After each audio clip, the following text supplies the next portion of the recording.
अस्सलाम वालेकुम रहमतुल्लाहि व बरकातहू। दोस्तों मेरे चैनल में खुशामदीद। आज के इस सेशन में हम देखेंगे कि वो कौन से सेफ्टी पैरामीटर हैं, कौन सी एहतियाती तदाबीर हैं जो किसी भी सर्किट को रिपेयर करने के लिए हमें करनी चाहिए। ये है सवाल मेरे एक व्यूअर की तरफ से। वो कहते हैं कि ये बुनियादी पैरामीटर बताएं कि कौन कौन सी चीज़ें हमें देखना होंगी। सबसे पहली चीज़ आपकी अपनी सेफ्टी। जब आप काम करते हैं तो इस इक्विपमेंट से, इस कार्ड से, इस बोर्ड से ज़्यादा कीमती आप ख़ुद हैं या आपके करीब काम करने वाले लोग जो भी आपके पास हैं। अपनी सेफ्टी में क्या है, क्योंकि ये लाइव पावर इलेक्ट्रॉनिक्स है। अगर तो आपको अच्छा एक्सपीरियंस नहीं है तो कभी भी फिर इस पर प्रैक्टिस ना कीजिए, क्योंकि इसमें लाइव वोल्टेज होते हैं, इंसानी जान का ख़तरा होता है। और सबसे कीमती चीज़ दुनिया में अगर है तो वो इंसानी जान है। उसके लिए हमें सेफ्टी के पॉइंट ऑफ व्यू से क्या करना है। एक तो हमारा टेबल जिस पे हम काम करते हैं ये प्योर लकड़ का बना होना चाहिए। इसके ऊपर, इसकी टॉप सरफेस के ऊपर कोशिश करें कि जो कील होते हैं वो भी ना हो, वो भी लकड़ वाले कील इस्तेमाल किए जाएं तो वो सबसे बेहतर है। इसके बाद इसके ऊपर न्यूट्रल शीट, एक रबड़ शीट होती है, एक रबड़ मैट होता है, एक न्यूट्रल शीट होती है। तो ये न्यूट्रल शीट लगा लें। इससे ये है कि जिस तरह मर्ज़ी यहाँ पे आप सर्किट रखेंगे तो इसमें करंट फ्लो नहीं होगी। तीसरा, जहाँ पे आप बैठते हैं ज़मीन के ऊपर, आप ज़मीन से अपने आप को हाइट दे दें। दरमियान में लकड़ी का एक तख्त लगा लें, फ़र्शा लगा लें, एक फ़र्श बना दें लकड़ी का। यानी जिस जगह पे आपकी कुर्सी है, जिस जगह पे आपका वर्किंग इन्वायरमेंट है, तो वहाँ पे लकड़ी होनी चाहिए ताकि आप ज़मीन के साथ, ग्राउंड के साथ डायरेक्टली टच ना हो। आपके टेबल से लेके ज़मीन तक कोई भी ज़मीनी कनेक्शन यानी ग्राउंड कनेक्शन वो टेबल के ऊपर नहीं आना चाहिए। यहाँ पर देखें तो मैंने ये लकड़ी का फ़र्श लगा, तख्ता लगाकर ये इस तरह से इसको ज़मीन से हाइट दी हुई है। जो सबसे केयर करने वाली ज़रूरत होती है जब आप काम करते हैं, तो काम करते हुए ये ये बहुत छोटी चीज़ें होती हैं। यानी काम करते हुए बाज़ औक़ात ये होता है कि हम ये वायर काटते हैं इस तरह। ये वायर्स के छोटे छोटे पीस जो हैं ये बहुत ख़तरनाक होते हैं। हमने काम किया, कोई एक आध पीस बच गया, और ये वाला जो नुकसान करता है ना, इसके तो फिर क्या ही कहने हैं। तो फिर ये उस जगह से दर्द निकलते हैं जहाँ पे कहीं पुराने ज़माने में भी चोट नहीं लगी, वहाँ से भी इसके दर्द निकलना शुरू हो जाते हैं। यानी बोर्ड आपका बाज़ औक़ात सिरे से डेड हो जाता है इनकी वजह से। या जो सोल्डर ड्रॉप्स होते हैं, छोटे छोटे कली के कतरे होते हैं टेबल की सतह पे पड़े हुए, तो जब आप बोर्ड रखते हैं तो वो हमें पता नहीं होता, तो दो पॉइंट्स के दरमियान ब्रिजिंग हो जाती है। तो वो ब्रिजिंग इंतहाई ख़तरनाक होती है। तो अपने टेबल को हमेशा, वर्क बेंच को हमेशा साफ़ रखिए।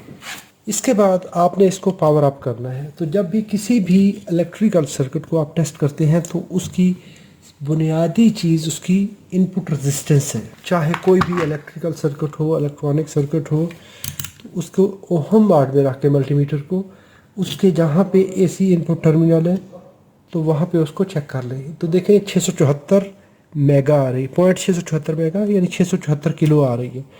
तो ये हाई रेजिस्टेंस है, ये ठीक है, यानी इसका इनपुट सर्किट तो सेफ़ है। अभी इस सर्किट में फिर उसके बाद आप क्या करेंगे, इसकी विजुअल इंस्पेक्शन कर लें। तो जहाँ पे भी डिस्कलरेशन होगी, कलर चेंज हुआ हुआ होगा, तो वहाँ पे आपको अंदाज़ा हो जाएगा कि इसके अंदर कोई ना कोई दिक्कत है। बोर्ड का कलर चेंज हुआ है तो आपको पता चल रहा है कि यहाँ पर कुछ ना कुछ रॉन्ग है। इसके बाद कभी भी जब आप काम करते हैं तो डायरेक्टली लाइन वोल्टेज कनेक्ट ना करें, सप्लाई ना दें।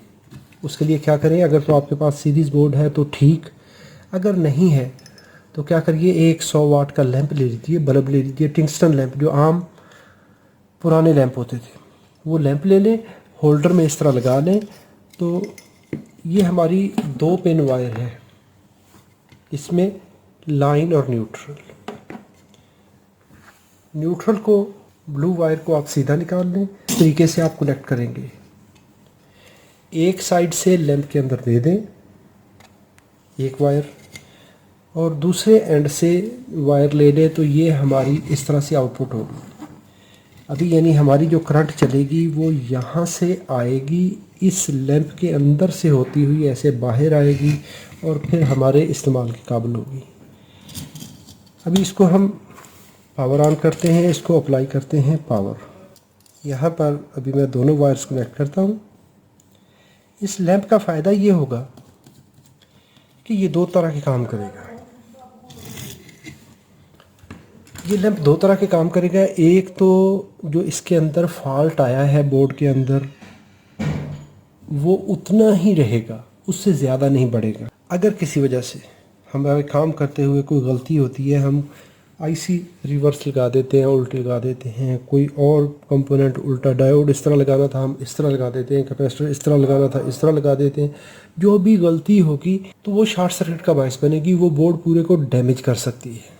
इसी तरह हमारा कोई ये छोटा सा वायर का पीस जो है ये इस तरह जो टेबल के ऊपर पड़ा है तो ये भी डैमेज कर सकता है। अगर हमारा ये सीरीज़ लैंप होगा तो ये इस बोर्ड को डैमेज नहीं होने देगा। तो हमारी जो सप्लाई है वो इसको लैंप के थ्रू मिलेगी। अभी मैं इसको सप्लाई देता हूँ और फिर देखते हैं कि इसकी कंडीशन क्या है। ये देखिए अभी हमारा लैंप फुल ग्लो कर रहा है। अभी काम करते हुए हमें किस चीज़ का केयर करना है कि यहाँ पर लाइव वोल्टेज है, डायरेक्ट सप्लाई आ रही है, तो कभी भी इसको आपने किसी कंपोनेंट्स को टच नहीं करना।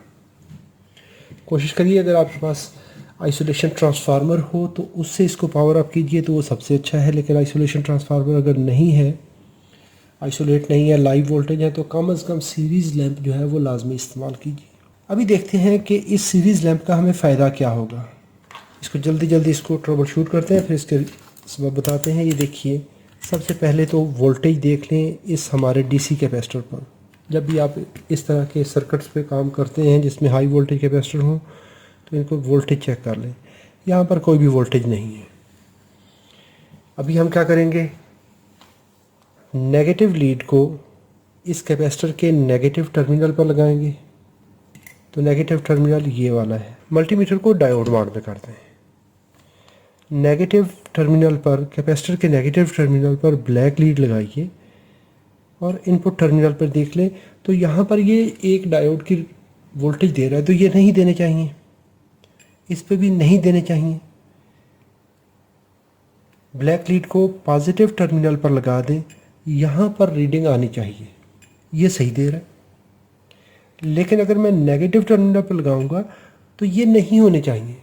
इसका मतलब है कि सर्किट के अंदर प्रॉब्लम है। लीडें रिवर्स कर लें। रेड लीड को नेगेटिव टर्मिनल पर लगाएंगे, रेड लीड को कैपेसिटर के नेगेटिव टर्मिनल पर लगाएंगे तो यहाँ पर आने चाहिए, ठीक है। लेकिन अगर पॉजिटिव टर्मिनल पर लगाएंगे, लेकिन अगर लाल लीड को, सुर्ख लीड को, पॉजिटिव लीड को कैपेसिटर के पॉजिटिव टर्मिनल पर लगाएंगे तो एसी टर्मिनल पर इसकी इंडिकेशन नहीं आनी चाहिए जो कि आ रही है। इसका मतलब ये है, इस सर्किट को मैंने इस तरह से ड्रा किया है। ये देखें तो लाइन है, लाइन से पहले हमने ये लैंप कनेक्ट किया, लाइन के थ्रू होते हुए यहाँ पर एक डायोड, ठीक है, कैपेसिटर, इस साइड से ये डायोड कैपेसिटर, लाइन से ये डायोड कैपेसिटर, लाइन से ये डायोड कैपेसिटर। दोनों सूरतों में पॉजिटिव इधर जाएंगे, दोनों सूरतों में नेगेटिव इधर जाएंगे। अगर हमारा ये सर्किट जो आगे ट्रांसफार्मर है और मॉसफेट आईसी है, या मॉसफेट लगी हुई है या मॉसफेट आईसी लगी हुई है, सीमॉस आईसी इसके अंदर बिल्ट इन है, अगर ये ओपन हो, नॉर्मली ये ओपन होते हैं जब पावर अप्लाई नहीं होती तो ये ओपन होते हैं।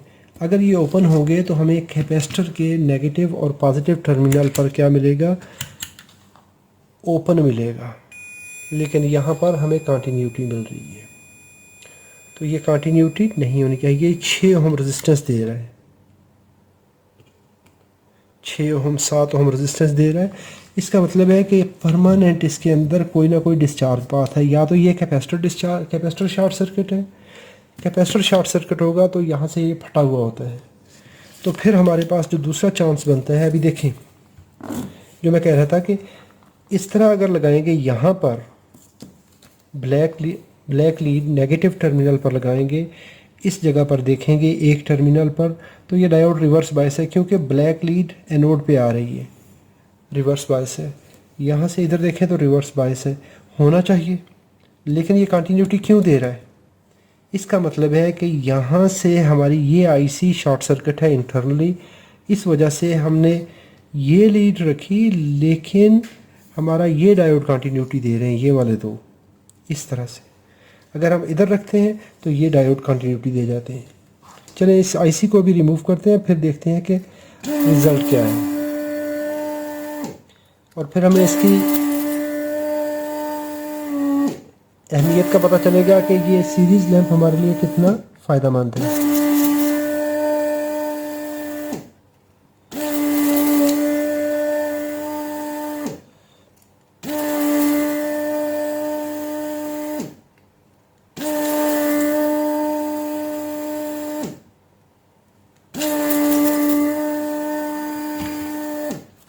इस आईसी को मैं निकाल लेता हूँ। आईसी है यहाँ पर LY9526 है, LY9526 है।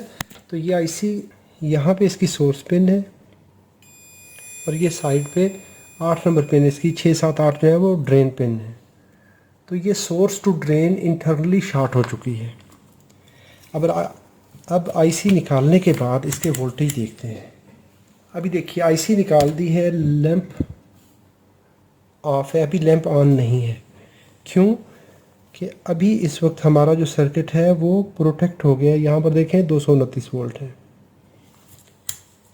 कैपेसिटर के अक्रॉस चेक कर लें, 328 वोल्ट। अभी मैं एक और काम करता हूँ, अभी इसको डिस्चार्ज होने देते हैं। डिस्चार्ज करने के बाद ये भी देखें थोड़ा सा स्लो डिस्चार्ज होगा। अभी मैं आईसी दोबारा लगाऊंगा और फिर हम इसको देखते हैं, इसको डिस्चार्ज होने का इंतज़ार करते हैं। चलें जी, अभी देखते हैं जी, ये अभी तकरीबन 20 वोल्ट तक चला गया। ठीक है, अभी ये सेफ़ रेंज में है, तो हम इसको आईसी को दोबारा फिर से लगाते हैं इसके अंदर, और फिर देखेंगे कि ये क्या करती है।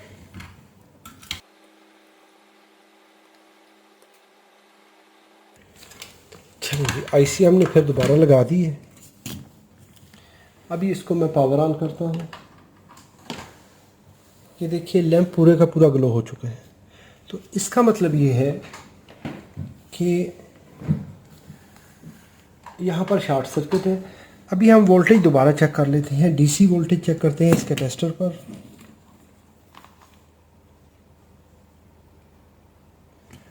देखिए 0.8 वोल्ट, सिर्फ और सिर्फ 0.8 वोल्ट।